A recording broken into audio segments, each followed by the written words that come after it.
Il manque quelqu'un, non? Avec monsieur Foucault. Avec monsieur Foucault et monsieur Martin. Mais monsieur Martin donne la procuration. On est bon? On est bon, Pierre?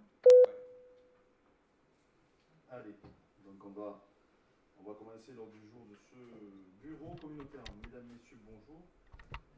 Salut, mais je pense que je salue tout le monde. Alors, c'est un bureau de rentrée, donc normalement on a le quorum. Il ne manque plus que monsieur. Il y a un absent, c'est monsieur Foucalin, et un absent, monsieur Martin Frédéric, qui a donné procuration à monsieur Fournier. Donc nous sommes 1, 2, 3, 4, 5, 6, 7, 8, 9, 10, 11, 12, 13, 14. 14 votants, c'est ça, non? 15 votants. Alors oui, 15. On est 15 votants. 14 présents, 15 votants. C'est bon? Pour ceux qui après feront le compte rendu de ce bureau.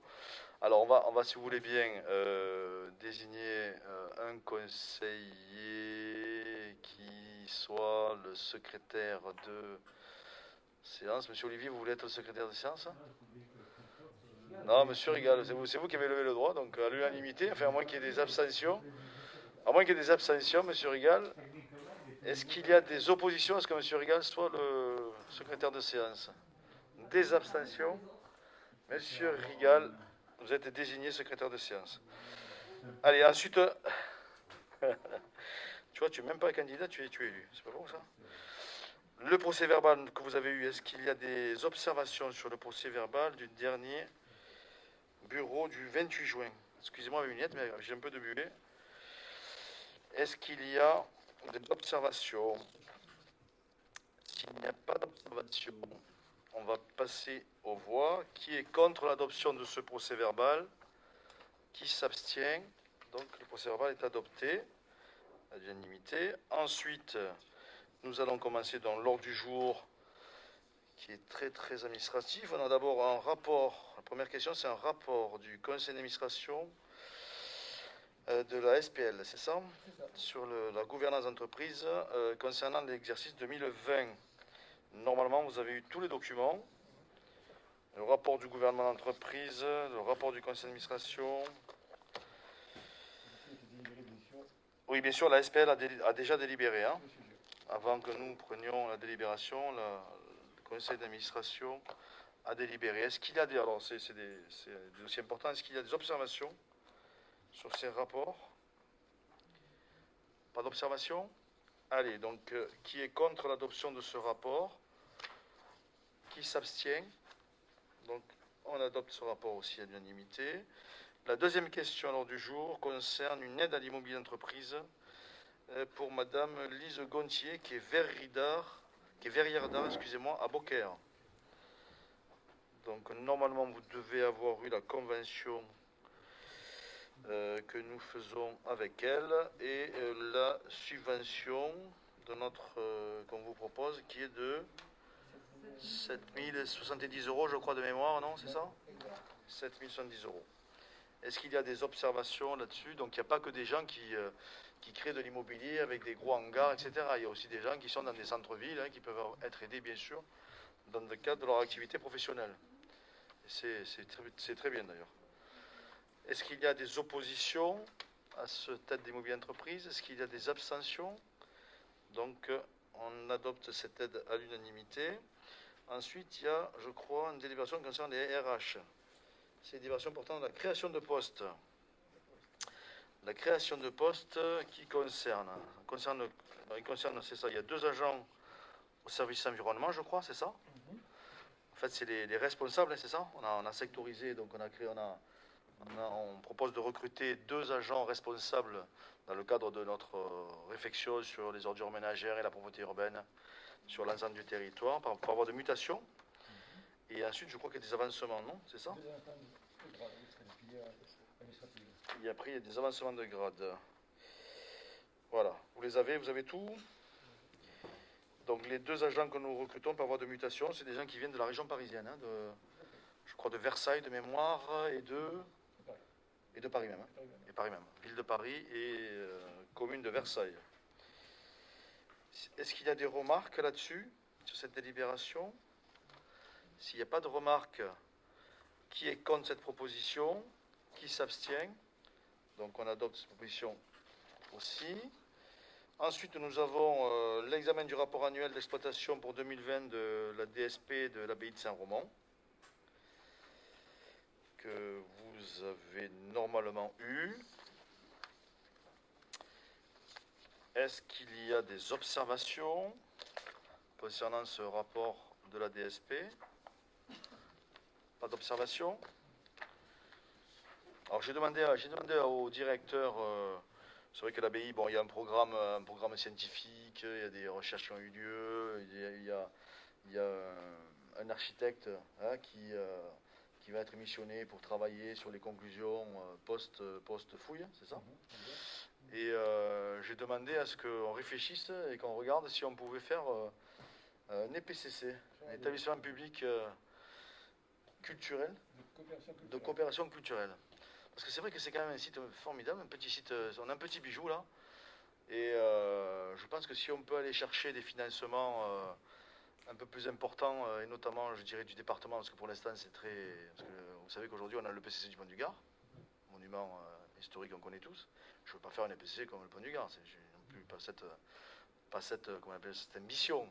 Mais quand même on a un petit bijou, et il y a quand même des outils à essayer de valoriser, notamment et de protection aussi de cet espace naturel qui est autour de l'abbaye, qui mérite un peu qu'on s'y penche un petit peu plus profondément, et si on peut avoir une structuration juridique qui renforce un petit peu cette aide et cette protection de notre site, ce serait bien. Alors, je ne dis pas qu'on va y arriver, j'ai demandé à mes services de projeter aujourd'hui la faisabilité de cette création pour essayer de mettre en valeur encore plus notre site patrimonial sur notre territoire. Donc s'il n'y a pas d'observation, qui est contre ce rapport annuel, qui s'abstient, donc on adopte ce rapport annuel. Pardon? Ah, sur prise d'acte, on n'adopte pas? D'accord. Donc alors c'est un donné acte alors. Ensuite, nous avons un avenant numéro 1 concernant donc la gestion de l'abbaye. Cet avenant concerne le directeur, c'était quoi? 8 ans et 6 mois, c'est ça? Concerne la durée pour régulariser voilà, une erreur administrative qui a eu lieu à l'origine. L'Assemblée communautaire s'était prononcée pour une DSP de 8 ans et demi, et ce contrat était marqué 9 ans. Donc ce contrat ne peut pas avoir une durée différente de la délibération du Conseil qui prévoyait 8 ans et demi. Parce qu'au tout début, il y avait une première délibération du Conseil pour 9 ans. Alors, on avait fait un premier rappel d'offres infructueux. On avait prolongé la DSP précédente de 6 mois de plus. On avait redélibéré pour 8 ans et demi, mais le contrat était resté à 9. Donc nous proposons de régulariser la situation avec l'accord bien sûr de M. Durand pour ramener la durée du contrat actuel à 8 ans et demi. Très bien. Qui est contre cette proposition? Qui s'abstient? Donc adopté. La question qui suit concerne une autorisation de signature concernant un accord cadre c'est l'insertion professionnelle par le biais de prestations de nettoyage sur différents sites, hein, c'est ça? Alors et là, je crois que c'est récent, non, la commission d'appel d'offres, non? Oui, c'était fait récemment. C'était l'association ERL qui a été retenue, proposée. D'accord. Donc il y a le montant et tout défini, 70 000 €, c'est ça, hors taxe? Au maximum annuel. D'accord. Donc en fait, on ne change pas de prestataire, hein, c'est le même prestataire qu'on avait jusqu'à présent. Tout à fait. C'est une association bien connue de tous qui est donc qui est très impliquée sur le territoire de la commune de Beaucaire notamment, hein, un peu moins sur Fourques aussi, mais bon, essentiellement beaucoup sur Beaucaire et depuis très longtemps. Est-ce qu'il y a des observations là-dessus? Pas d'observation? Qui est contre cette proposition? Qui s'abstient? Donc adopté aussi à l'unanimité. Ensuite, nous avons des marchés de travaux. Marchés de travaux concernant la Via Rona Beaucaire-Bellegarde. Là, on va bientôt commencer à voir le bout du tunnel. Donc, vous savez qu'il y avait deux lots. Il y avait le lot d'abord Pont de Charenconne, Port de Bellegarde, et ensuite Port de Charenconne, Quai Royal à Beaucaire, hein, puisque dans le délai, on avait conventionné d'abord avec le département pour la partie pont de Charenconne, port de Bellegarde, et ensuite on a reconventionné avec le département pour la deuxième partie. Donc c'est pour ça qu'il y a deux lots, et donc il y a deux maîtrises d'œuvre différentes, c'est ça, hein? Il y a deux maîtrises d'œuvre différentes, c'est pour ça qu'aussi il y a eu deux lots avec deux maîtres d'œuvre différents qui ont... donc il y a eu un appel d'offres, ils ont étudié les appels d'offres et on nous propose, dans le cadre comment on appelle ça, du règlement de consultation, et notamment avec, c'est souvent, parce qu'on dit toujours, c'est toujours entre la partie technique, la partie, moi aussi je suis très attaché à ça, j'ai toujours peur dans ces examens dossiers, et c'est bien qu'on ait un maître d'œuvre, parce que au moins c'est lui qui fait le résultat du classement, entre la partie technique et la partie valeur financière, parce qu'il y a, je crois que c'est 60-40, je crois, dans ce marché, hein. Hein, donc voilà, donc il nous propose de retenir. Et donc on a les montants maintenant de ce que va nous coûter ces deux opérations de liaison douce. C'est vraiment de belles opérations d'aménagement de nos territoires. Donc alors, pour le lot 1, c'est-à-dire la partie la plus importante, hein, 1,6 million TTC, hein, c'est ça, 1,6 million TTC. Et pour le lot 2, c'est-à-dire quai Royal, pont de Charenconne, 306 000 euros, 6 502,66 euros TTC. Le délai des travaux est prévu pour le premier tronçon, en fait c'est le deuxième, c'est le premier à partant de Beaucaire, hein. Le premier tronçon 4 mois et demi, c'est ça? Et le deuxième tronçon 6 mois et demi. Donc on va dire qu'en gros, allez, on va dire que normalement les travaux, on devrait signer, parce on attendait un petit peu aussi les subventions qu'on avait demandées dans le cadre de l'Europe et du plan Rhône, c'est ça? Du Rhône et du Conseil et de la région aussi. Et on a eu des attributions ou pas encore? Toujours pas. On a relancé la région, l'État, l'Europe, ça devrait pas tarder à arriver pour 200 000 euros. La région nous annonce du 180 000 ou 200 000 maximum. L'État, comme on écoutait tout à l'heure, c'est à radio. Donc on va attendre. J'ai dit, tant qu'on n'a pas les subventions, je me suis dit toujours, enfin on en a discuté tout à l'heure sur d'autres projets, hein, mais tant qu'on n'a pas les subventions, donc c'est vrai, c'est nous qui faisons la trésorerie, c'est nous qui engageons le montant des marchés, hein. Donc j'ai dit qu'on engagerait les travaux à partir de janvier. Et pas avant. On va se donner un petit peu, on n'est pas pressé non plus à la minute, et on va attendre quand même qu'on ait quelques subventions qui arrivent. Si en janvier on n'a pas de retour de toutes les subventions, je pense qu'on engagera quand même les travaux, hein. Donc je le dis ici, on attend encore, hein. Je l'ai dit au DGS parce qu'ils étaient prêts à commencer les travaux. J'ai dit on va attendre un petit peu quand même, parce que on va essayer d'avoir un petit peu des réponses, des organismes, je veux dire, majeurs qui peuvent nous subventionner. Donc normalement les travaux commenceront début d'année. Début d'année on va commencer les travaux. Et je pense que pour la fin de l'été prochain, l'aménagement sera terminé. C'est un bel aménagement sur nos territoires. Juste une précision, en commençant les travaux en janvier, ce sera plutôt une livraison pour octobre-novembre. Ah oui, c'est vrai, puisqu'il y a le délai. Il y a une, oh oui, c'est vrai. une interruption fond de flore. 2 mois entre mai et juin, je crois. Il faut qu'on fasse le territoire de la Ristoloche, c'est ça? C'est ça. Oui, excusez-moi. Oh là là. J'allais faire un acte de terrorisme environnemental. Donc c'est vrai qu'on a une fenêtre pour traiter la Ristoloche, c'est une plante, et cette plante-là, il faut la traiter dans une certaine période de l'année, et donc on a une fenêtre où on ne pourra pas faire les travaux dans cette période. Alors après, on est aussi combiné avec les travaux de la digue, de l'écluse, du Noriguier aussi. C'est-à-dire qu'on a calé aussi le calendrier par rapport aussi avec l'écluse Noriguier. On commencera d'un côté et pas de l'autre, hein. Enfin, ils se sont entendus là avec un VNF pour que les travaux se fassent de façon intelligente. Et on en a urgemment besoin aussi de l'écluse Noriguier. Oui, mais j'espère quand même. Voilà, concernant ces travaux, est-ce qu'il y a des observations? S'il n'y a pas d'observation, donc qui est contre cette proposition? Qui s'abstient? Donc adopté à l'unanimité. Ensuite, nous avons un avenant concernant des fournitures de divers conteneurs pour la collecte des verres. Alors, c'était quoi? Alors c'est quoi cet avenant? C'est parce que à cause du Covid, c'est la pénurie de matières premières, c'est ça en gros? On parle d'augmentation, mais pour l'instant, pas d'augmentation de salaire. C'est lié à la forte évolution du coût de matières premières, de l'acier principalement, qui est très présent dans les points d'apport volontaires, ordures ménagères, verre et aussi papier.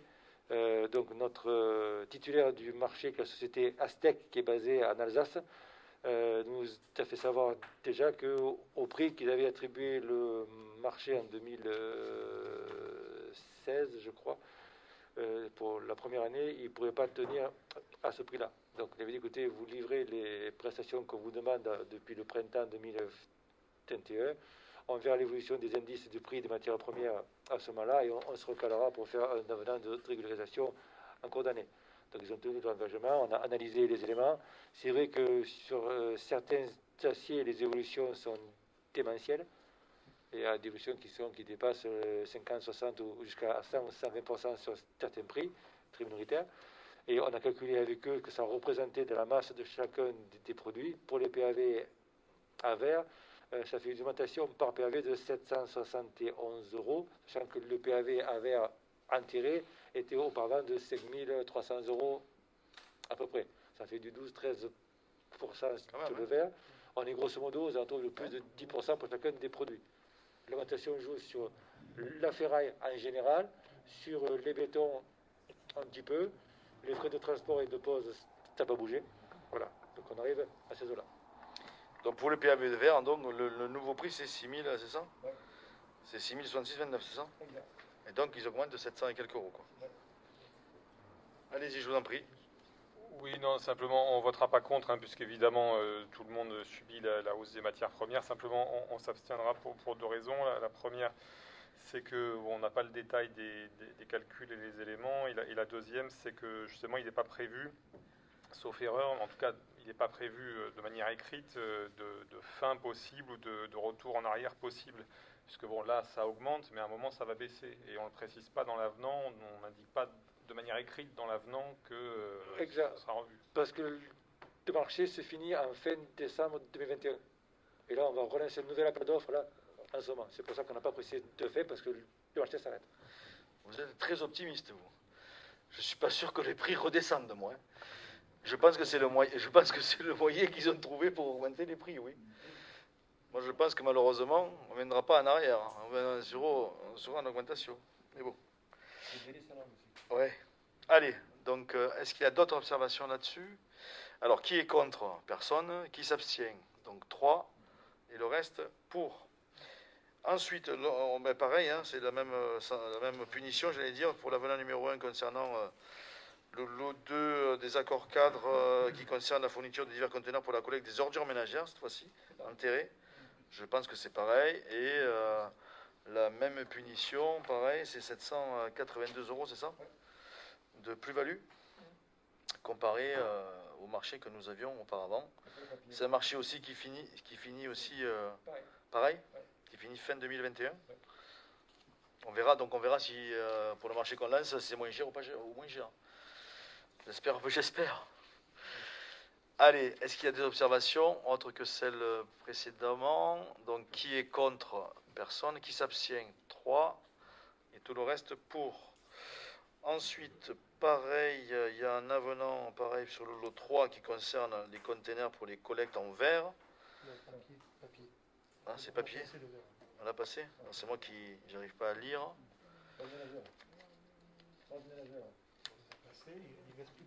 Papier.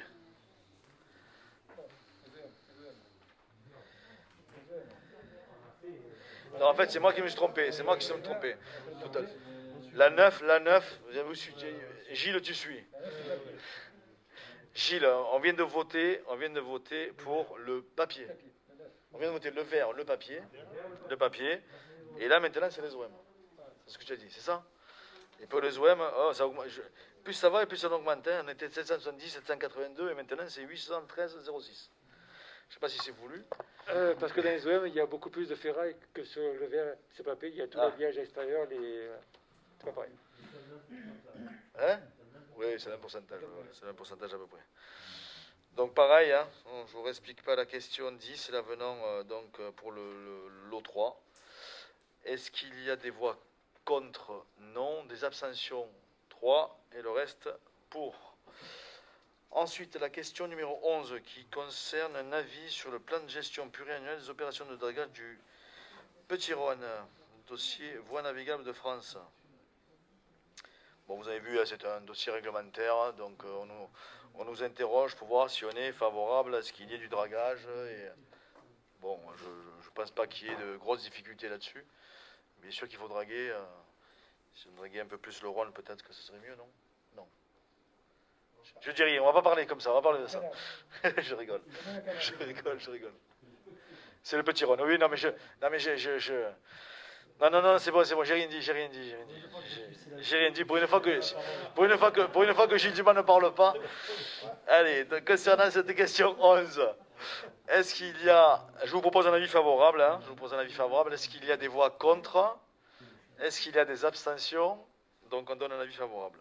Ensuite, la question 12, on nous demande d'adhérer au CAUE. Vous savez qu'on est adhérent de l'agence technique départementale. On nous demande d'adhérer au CAUE. Alors c'est une adhésion de 60 euros. J'ai demandé combien c'était. Et si c'était encore des milliers d'euros, j'ai dit non. 60 euros, ça va.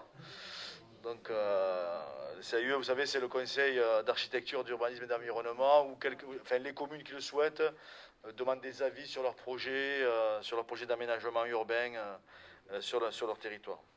Est-ce qu'il y a des observations là-dessus? Qui est contre cette proposition? Qui s'abstient? Allez, adopté à l'unanimité aussi. Ah, il y a une autre question à l'ordre du jour que vous avez reçue? Alors, expropriation de domicile, c'est la cession des terrains en vue de la régularisation de la situation foncière de Madame Gillot.